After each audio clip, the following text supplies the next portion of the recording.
Hi everyone. Today I'm going to create an virtual machine in Azure. So let's go to the tutorial. Now I am in the Azure portal, right? So then I'm going to the virtual machine sections, right? So in here I'm going to use the create option. So then I'm going to create an virtual machine. So let's see how we can do it.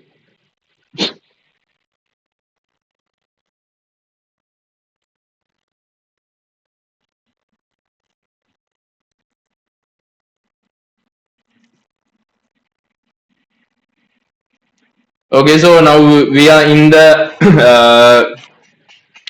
place of creating virtual machines, right?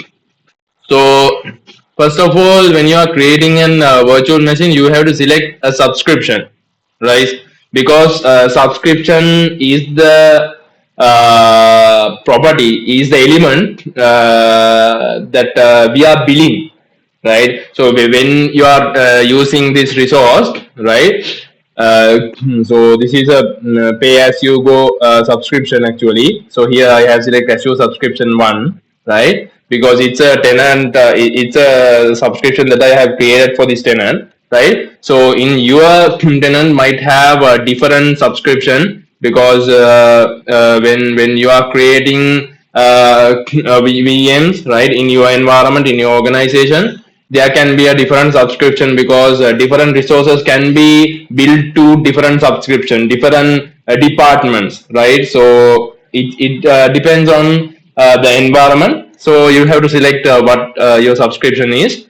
Then you have to select a resource group. If you have created a existing resource group, then you can select the existing resource group here, right? So if you have not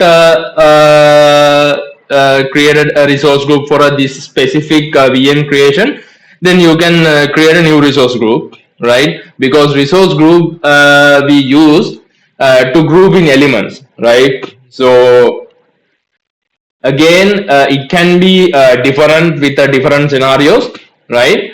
So usually actually we need a resource group, right? Because all the resources that we are creating in the Azure need a resource group, right? So here I'm going to give a name.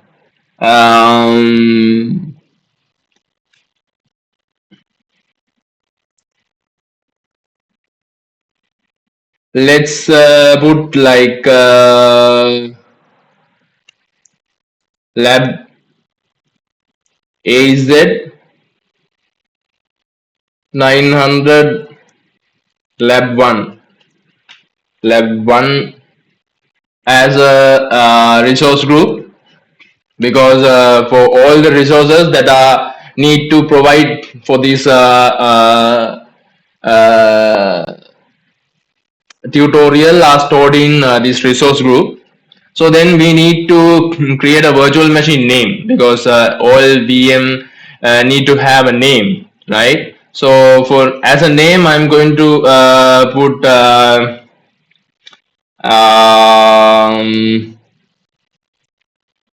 web server as a name. So then I have to select a region. Region mean like where you going to create your virtual machine, which region you are going to deploy your virtual machine, right? So again, it can be different into organizations, right? In your team, in your department, it can be different. You might have different compliance requirement in your organizations, right? So usually when I'm creating a region, I'm using Southeast Asia, because the Southeast Asia is the region that is nearest region for my country, right? So when you are selecting region, better to use a nearest region to your country, right? So based on that, I'm using Southeast Asia, because it is the nearest region for me, right? So other than that, sometime if you are in your organization, there can be a compliance requirement that your all data need to be stored in US region or something, or Europe region. That can be happen. So according to your compliance requirements, you can select a specific region, but there is no specific requirement. I am suggesting you to create your nearest region as a region here. So I am creating my region. In the availability options, default they have selected availability zone for me, right? So let's go a little more detail about availability zones. In availability zones, they have provided like 1, 2, 3, 4. There are five. There are four options, right? There are four options in the availability options. So the first one is no infrastructure redundancy required. So when we are creating an VM virtual machines, we can select this no infrastructure redundancy required. That means like we don't need to we are just creating a VM, right? This infrastructure is not redundant in anywhere, right? So that means when you are creating this VM and you are selecting no infrastructure redundancy required option, what will happen is, in case if something happen to the region that your virtual machine is hosted, I mean some kind of a disaster, some kind of a power failure that your VM has been hosted, right? That can be happen. In that kind of scenario, you have to wait until your VM is get back, until that disaster is end, or until that power failure or end, because after the problem is finished, again your infrastructure become available. Until then your infrastructure not be available. So if you want to available your infrastructure at a data center failure, region disaster, power failure, in that kind of a situation, if you want to if you want to work your infrastructure, that kind of failures, you have to select appropriate availability options, right? So if you select no infrastructure redundancy is required, and the region that you are going to deploy your VM had some kind of a failure, then you have to wait until that region is become available to access your infrastructure. Otherwise you will not be able to access your infrastructure, right? So that what the criticality of this no infrastructure redundancy required option, right? So if you select availability zones, right, availability zones, that's mean, right, so here what availability zones means, the data centers, right? So when we take like here, like we have selected regions, right? In the regions there can be many data centers, right? Actually when it comes to the cloud, actually there is no concept called cloud, right? So this is a public cloud. Here like we are using Microsoft Azure. Microsoft Azure is a public cloud, right? Public cloud solution. That means you can access these cloud resources through the internet, right? Actually there is no something like cloud. Actually this is a finally at the end, this is some server that is hosted on a physical data center, right? Because this is a like server that is hosted on Microsoft data center, right? So so within the region, as I say, within the region there can be many data centers, right? Let's assume that within the Asia Pacific Southeast Asia region there are 1, 2, 3 data centers. If one data center is fails, right? If one data center is fails, if your all VMs has been deployed to that data center, then you will not be able to access your infrastructure until that data center become available, right? With the availability zone, you are creating zone 1 and zone 2, right, as a two zones. What here means, if something happened to zone 1, the VM that is hosted on zone 1, right, until zone 1 become available, you can access the infrastructure that is hosted on zone 2 as well, right? So that's the meaning of zones, availability zones.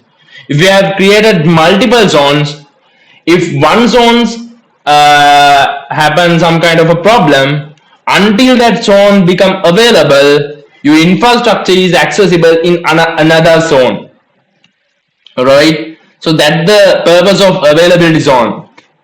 So when it comes to availability sets, within a data center, within the data center, so there are several server racks. Server racks. Server racks is a combination of servers and some power supplies and switches. You can search server racks. Let's go some images of the server racks. So these are the server racks. See, these are the server racks. So these server racks has many servers, right? If something happened to, right? So let's go to this image. This image. So my internet connection is not fast.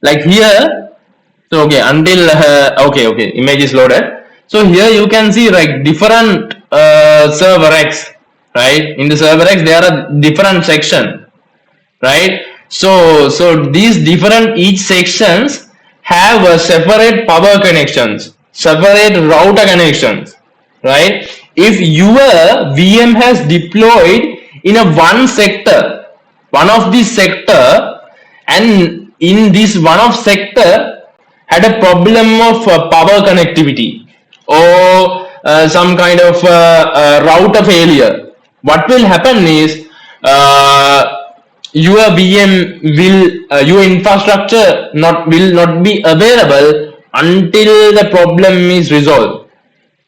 So if you have select an availability set, right? If you have select an availability set as an availability option, in some case happen to the server rack that your infrastructure has provisioned, not a problem. Until that server rack is become available, you can access your infrastructure on another server, right?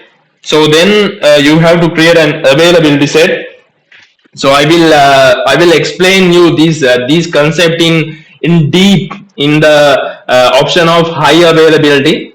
For now, get some kind of a basic idea, overall idea what these concepts are describing. So because you are creating an availability set, at the phase of availability sets, I will explain what is the faulty domain, what is the updated domain, and the purpose of them, right? So until then, get some idea about what availability set is. And the scale set. The scale set describes distribute VM across zones and fault domain at scale. Right? So these are the availability options. For now, I am because this is a testing. Here I am creating the VM with testing purposes. So then I don't need to available my VM in different data centers or different server racks. So then I am going to select no infrastructure redundancy required. For the security type, I'm going to select standard. So you have different security type they have provided according to your business requirements. You can select whatever security standard, security type that required to your business requirement. So I'm selecting standard, the basic level. So here image, as an image I'm going to select Windows Server 2019 data center, because I'm going to I'm planning to install some IIS Web Server and try to access it. So then I'm planning to go with Windows Server 2019 data center. So the size, let's go to see all sizes.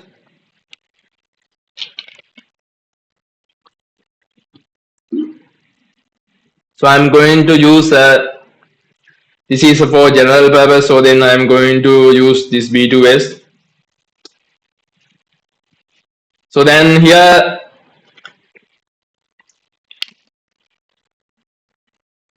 you have to give a username and the password. So username I will give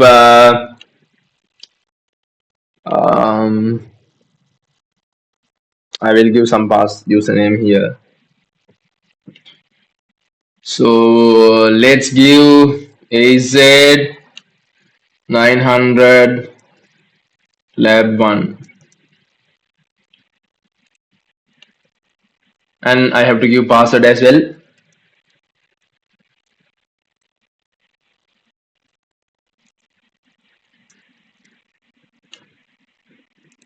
Okay, the password is not let's go and type.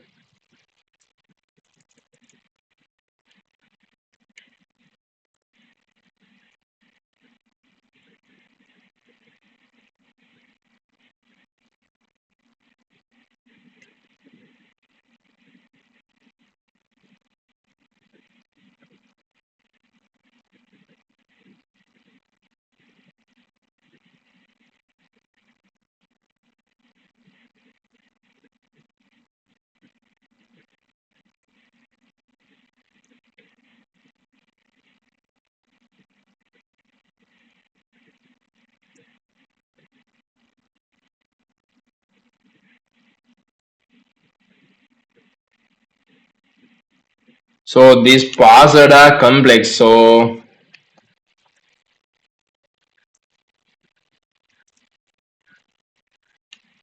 right.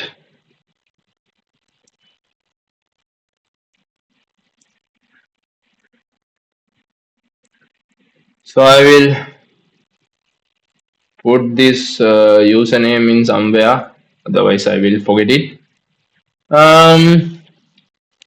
For now, I am not going to create inbound port rule.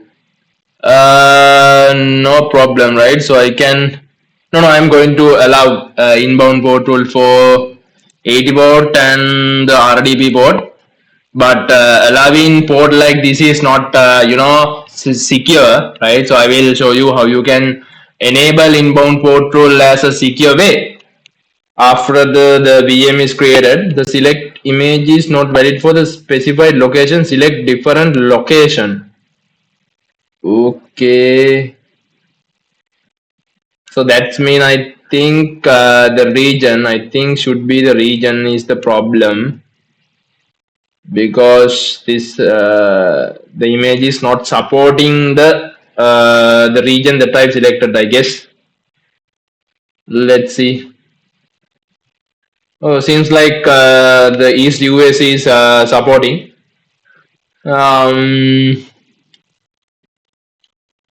Okay, so then next go to disk section, and OS disk type I am selecting standard hard drive.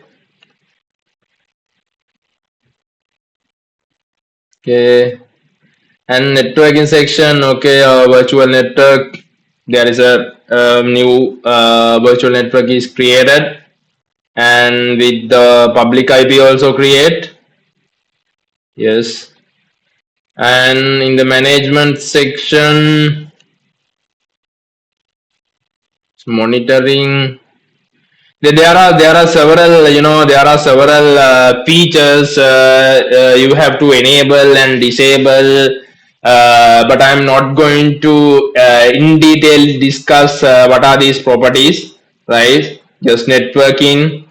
And like I will explain these features. Here in the networking section, you have to configure what are the networking related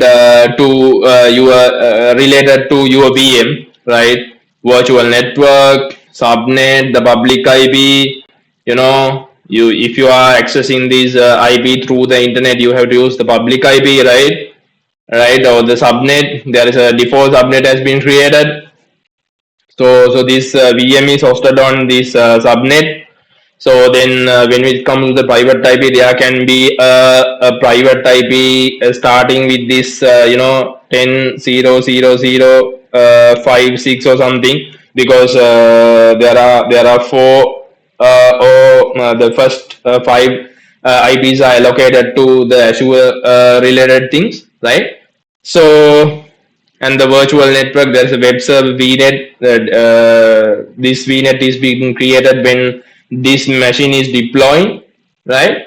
So these and the management sections, you can go through these each sections, and you can understand what is the purpose of these each options. But I will explain these options when I'm going to deep dive into Azure virtual machines in a future tutorial of deep dive into Azure virtual machines. I will explain with all these sections. So now I'm going to review and create a phase, and I'm going to create a VM.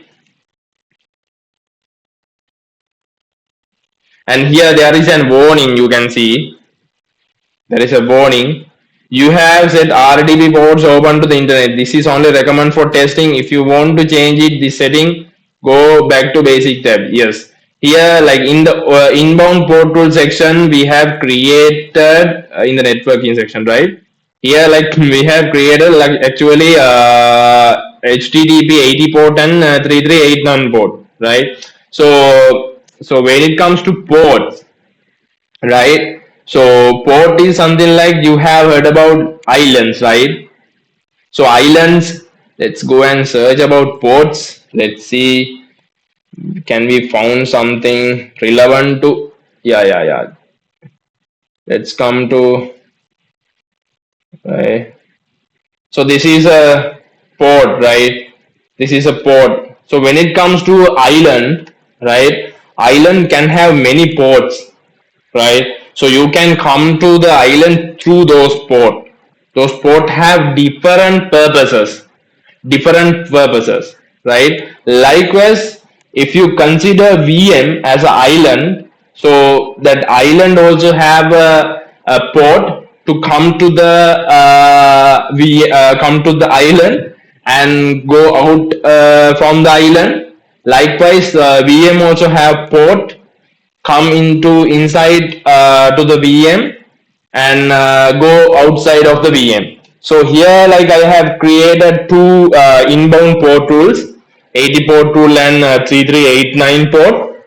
So the 80 port tool is for accessing HTTP services, and 3389 is a port that we can access RDP, remote desktop access.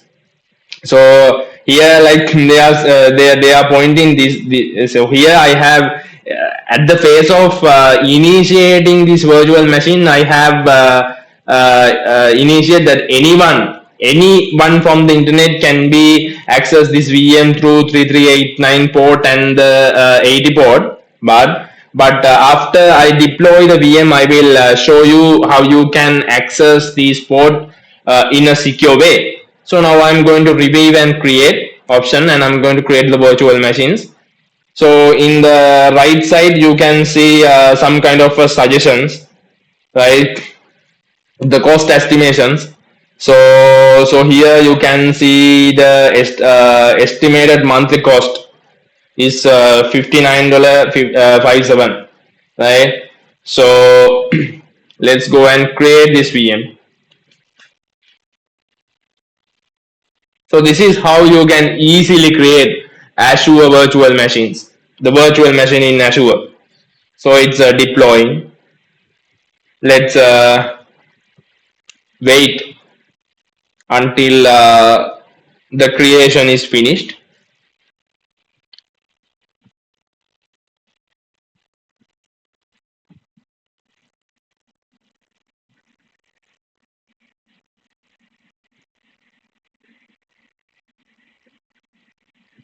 So all these resources are deployed into this AZ 900 Lab 1 resource group that we have created already, right? So let's see.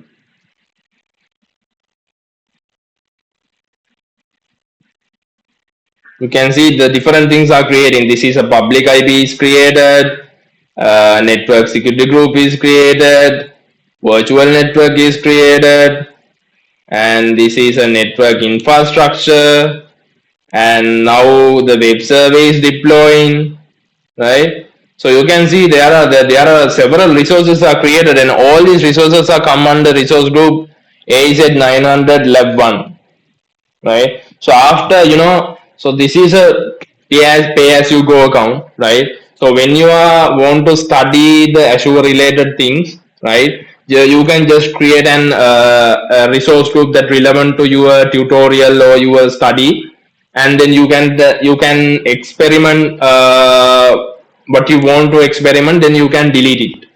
And how that's how you can you can use Azure with a less cost, right, if you are in process of studying.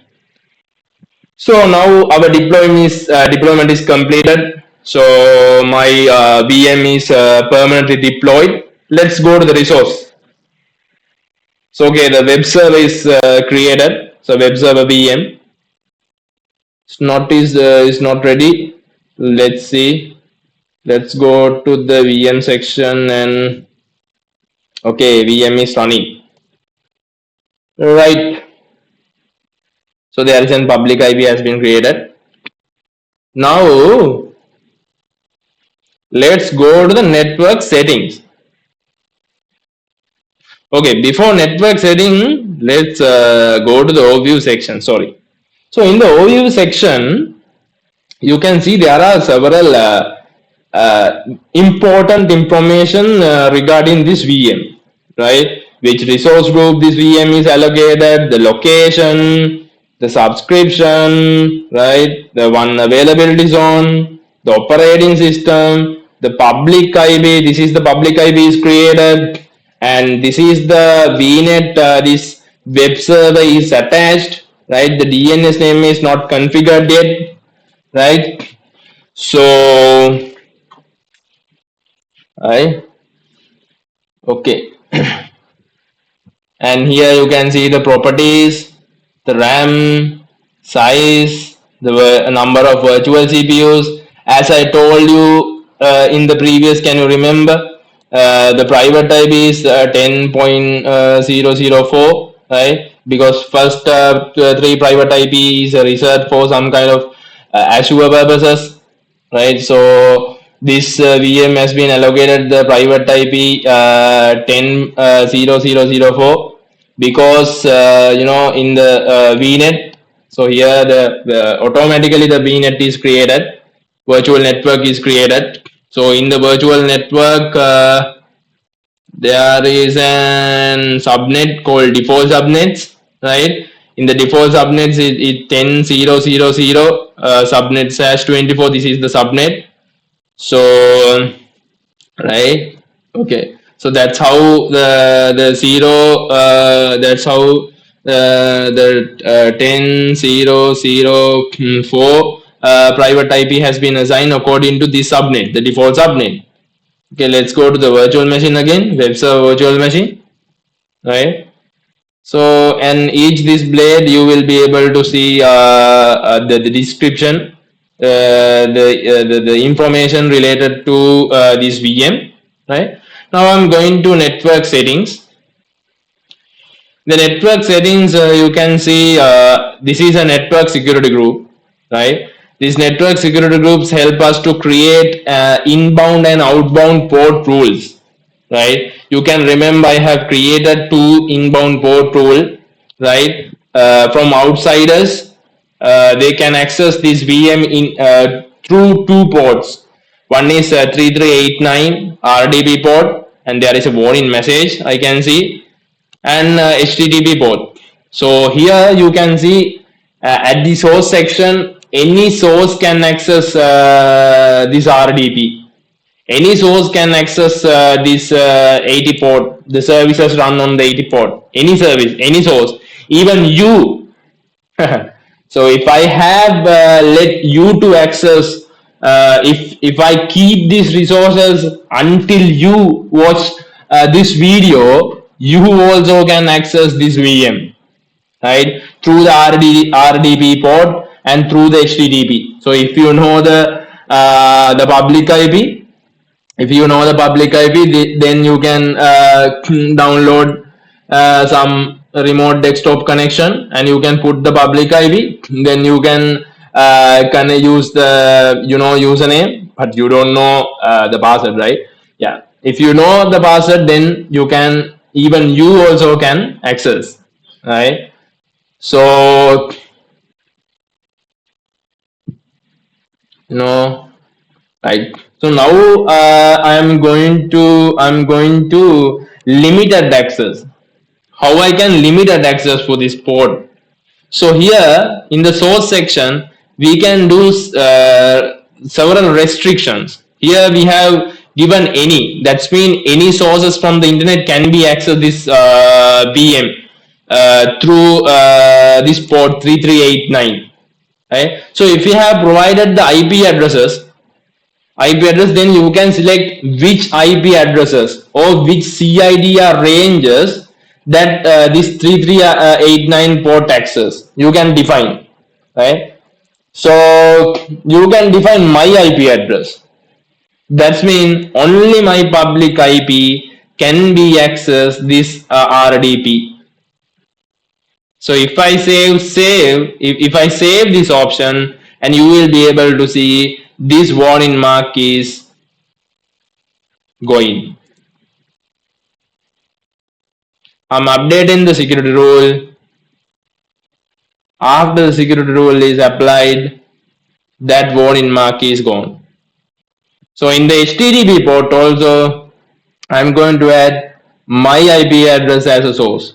So that means only me can access the services running through 3389 port and the 80 port, right? So now you will not be able to access these services, right? So if you can put telnet command from your machine to this public IP, you will not be able to connect to this public IP, but I can to connect to this public IP because I have allowed my VM to access to my personal machine to my personal machine public IP address to access this VM, right? So then let's go to the overview section again. In the overview section, there is a connect option. There are two ways of connecting. We can connect through the Bastion also. Connect via Bastion,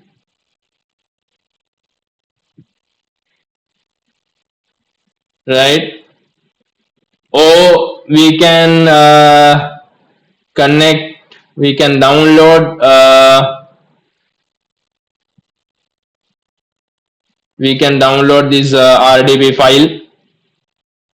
So then we can select. Okay, we can connect. Now we have to give the password.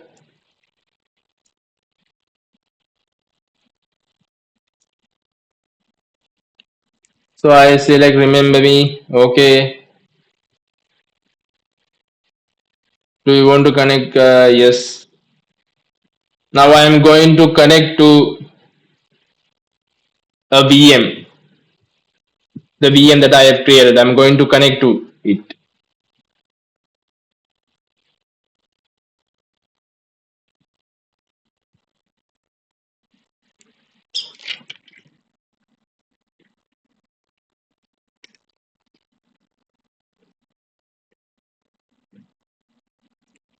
Still the VM is provisioned.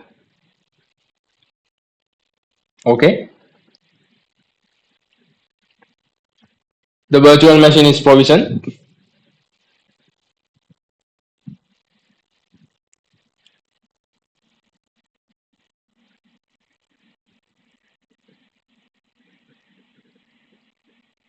Okay, so this is the server manager dashboard. So now I can I'm going to install IIS web server in my server, the virtual machine I created, the Windows virtual machine. I'm going to install the IIS web server, and I'm trying to access the IIS web server welcome page through the HTTP port, right? So that's why I created a rule for HTTP port, right? So for that, I'm using this PowerShell command. You can find this command through the documentation. Install the web server web 1, right? So I'm going to install web server IIS in the here. So I'm going to select, I'm going to create, I'm going to select PowerShell.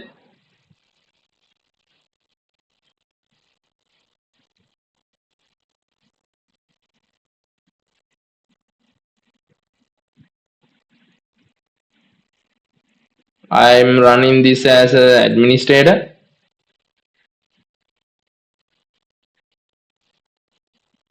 I'm going to paste the command. I'm going to enter. Let's give some time to install the IIS server. It's installing.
Okay, the process is success, right? The IIS web server is installed. Now we can go to the Azure, the overview page, and we can take the public IP here and go to the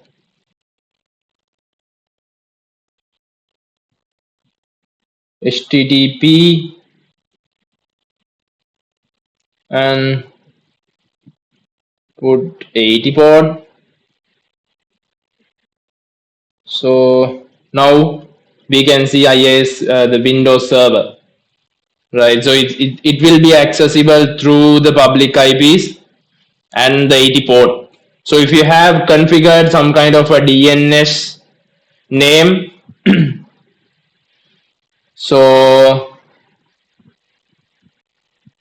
so you can access this default web server page through that DNS name as well.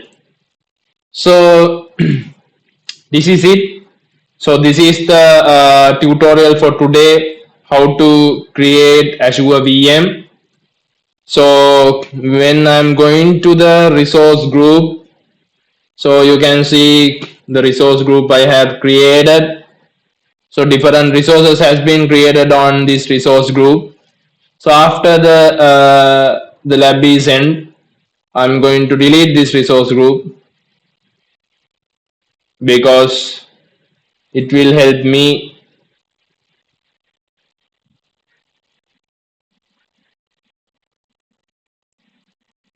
So I'm going to delete. So okay, the resource group is deleting. So this is it for today. So now you can get some kind of idea how you can create a virtual machine and how you can enable inbound port rule for the VM, right? And how you can access your VM in a secure way, how you can enable it with different sources, right? And what are the availability options for the Azure virtual machines, right? And how you can install the IIS Web Server on your Windows server and how you can access it. You have learned a lot from today tutorial. So you have any questions or you have any problems, or if you think still I am very beginner, I'm also beginner, I'm also in the process of learning. So if you have any kind of questions, you can put it in the comment section, right? So if you have any kind of a suggestion that how I can improve the way I'm doing, please comment it below. I will consider. And thank you so much. That's it for today.